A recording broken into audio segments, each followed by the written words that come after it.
नमस्कार दोस्तों, आइए सुनते हैं सुभद्रा कुमारी चौहान की कहानी अमराई। लेकिन उससे पहले अगर आपने अभी तक मेरे चैनल को सब्सक्राइब नहीं किया है तो प्लीज़ मेरे चैनल को सब्सक्राइब कर लें और वीडियो को लाइक और शेयर करना ना भूलें। तो आइए शुरू करते हैं आज की कहानी अमराई।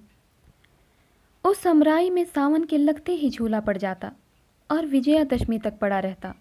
शाम सुबह तो बालक बालिकाएं और रात में अधिकतर युवतियां उस झूले की शोभा बढ़ाती। यह उन दिनों की बात है जब सत्याग्रह आंदोलन अपने पूर्ण विकास पर था।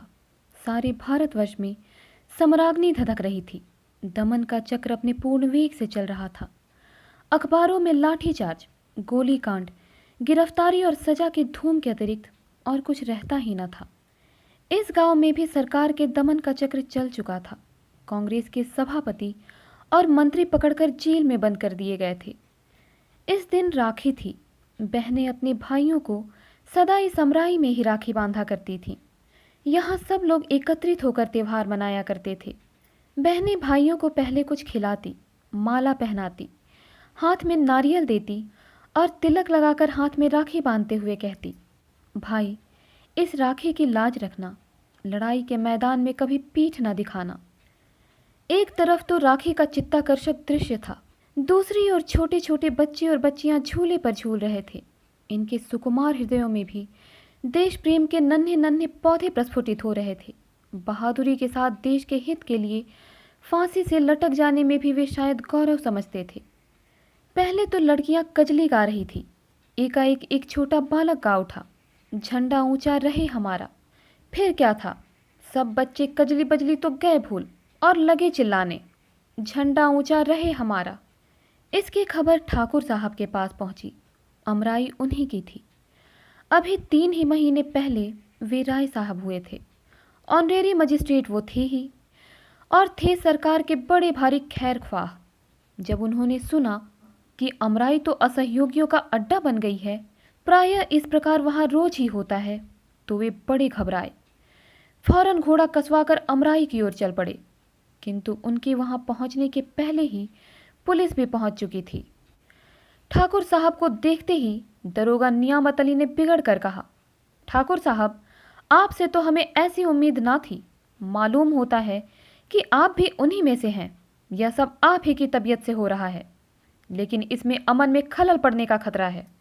आप 5 मिनट के अंदर ही यह सब मजमा यहाँ से हटवा लीजिए, वरना हमें मजबूर होकर लाठियां चलवानी पड़ेंगी। ठाकुर साहब ने नम्रता से कहा, दरोगा जी ज़रा सब्र रखिए, मैं अभी यहाँ से सबको हटवाए देता हूँ। आपको लाठियाँ चलवाने की नौबत ही क्यों आएगी। नियामत अली का पारा 110 पर तो था ही। बोले, फिर भी मैं आपको पहले से आगाह कर देना चाहता हूँ कि ज़्यादा से ज़्यादा 10 मिनट लगे, नहीं तो मुझे मजबूरन लाठियाँ चलवानी ही पड़ेंगी। ठाकुर साहब ने घोड़े से उतरकर अमराई में पैर रखा ही था कि उनका 7 साल का नाती विजय हाथ में लकड़ी की तलवार लिए हुए आकर सामने खड़ा हो गया। ठाकुर साहब को संबोधन करके बोला, दादा देखो मेरे पास भी तलवार है, मैं भी बहादुर बनूंगा। इतने ही में उसकी बड़ी बहन कांति, जिसकी उम्र करीब 9 साल की थी, धानी रंग की साड़ी पहने आकर ठाकुर साहब से बोली, दादा ये विजय लकड़ी की तलवार लेकर बड़े बहादुर बनने चले हैं।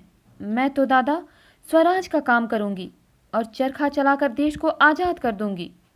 फिर दादा बतलाओ, मैं बहादुर बनूंगी कि लकड़ी की ये तलवार वाले। विजय की तलवार का पहला वार कांति ही पर हुआ। उसने कांति की ओर गुस्से से देखते हुए कहा, देख लेना, किसी दिन फांसी पर ना लटक जाओ तो कहना। लकड़ी की तलवार है तो क्या हुआ, मारा कि नहीं तुम्हें। बच्चों की इन बातों में ठाकुर साहब क्षण भर के लिए अपने आप को भूल से गए। उधर 10 मिनट से 11 होते ही दारोगा नियामत अली ने अपने जवानों को लाठियां चलाने का हुक्म दे ही तो दिया। देखते ही देखते अमराई में लाठियां बरसने लगी। आज अमराई में ठाकुर साहब के भी घर की स्त्रियां और बच्चे थे और गांव के भी प्रायः सभी घरों की स्त्रियां, बच्चे और युवक त्योहार मनाने आए थे। उनकी थालियां राखी, नारियल, केसर, रोली, चंदन और फूल मालाओं से सजी हुई थी। किंतु कुछ ही देर बाद जिन थालियों में रोली और चंदन था, खून से भर गई। जब पुलिस मजमे को तितर बितर करके चली गई तो देखा गया कि घायलों की संख्या करीब 30 की थी। जिनमें अधिकतर बच्चे, कुछ स्त्रियां और 8-7 युवक थे। विजय को सबसे ज़्यादा चोट आई थी।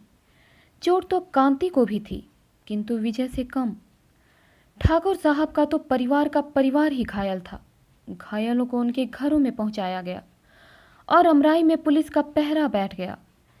विजय की चोट गहरी थी, दशा बिगड़ती जा रही थी। जिस समय वह अपने जीवन की अंतिम घड़ियां गिन रहा था, उसी समय कोर्ट से ठाकुर साहब के लिए सम्मन आया। उन्हें कोर्ट में यह पूछने के लिए बुलाया गया था कि उनका आम का बगीचा असहयोगियों का अड्डा कैसे और किसके हुक्म से बनाया गया। ठाकुर साहब भी ऑनरेरी मजिस्ट्रेटी का इस्तीफा और राय साहिबी का त्यागपत्र जेब में लिए हुए कोर्ट पहुंचे। उनका बयान इस प्रकार था: मेरा बगीचा असहयोगियों का अड्डा कभी नहीं रहा है, क्योंकि मैं अभी तक सरकार का बड़ा भारी खैरख्वाह रहा हूं। मुझे सरकार की नीति पर विश्वास था और अपने घर में बैठा हुआ मैं अखबारी दुनिया का विश्वास कम करता था। मुझे यकीन ही ना आता था कि न्याय की आड़ में सरकार निरीह बालक, स्त्रियों और पुरुषों पर कैसे लाठियां चलवा सकती है। परंतु आज तो सारा भेद मेरी आंखों के ही आगे विषैले अक्षरों में लिखा गया है। मेरा तो यह विश्वास हो गया है कि इस शासन विधान में जो प्रजा के हितकर नहीं है, अवश्य परिवर्तन होना चाहिए। हर एक हिंदुस्तानी का धर्म है कि वह शासन सुधार के काम में पूरा पूरा सहयोग दे। मैं भी अपना धर्म पालन करने के लिए विवश हूँ और यह मेरी राय साहिबी और ऑनरेरी मजिस्ट्रेटी का त्यागपत्र है। ठाकुर साहब तुरंत कोर्ट से बाहर हो गए। दूसरे ही दिन से उस अमराई में रोज ही कुछ आदमी राष्ट्रीय गान गाते हुए गिरफ्तार होते और 60 साल के बूढ़े ठाकुर साहब को सरकार के इतने दिन की खैर ख्वाही के पुरस्कार स्वरूप 6 महीने की सख्त सज़ा और 500 रुपये का जुर्माना हुआ। जुर्माने में उनकी अमराई नीलाम कर ली गई। जहां हर साल बरसात में बच्चे झूला झूलते थे, वहीं पर पुलिस के जवानों के रहने के लिए पुलिस चौकी बनने लगी। तो दोस्तों, उम्मीद करती हूँ कहानी आपको पसंद आई होगी। इसी प्रकार की और कहानियों के लिए हमारे साथ जुड़े रहें। मिलती हूँ अगली कहानी के साथ। तब तक के लिए धन्यवाद।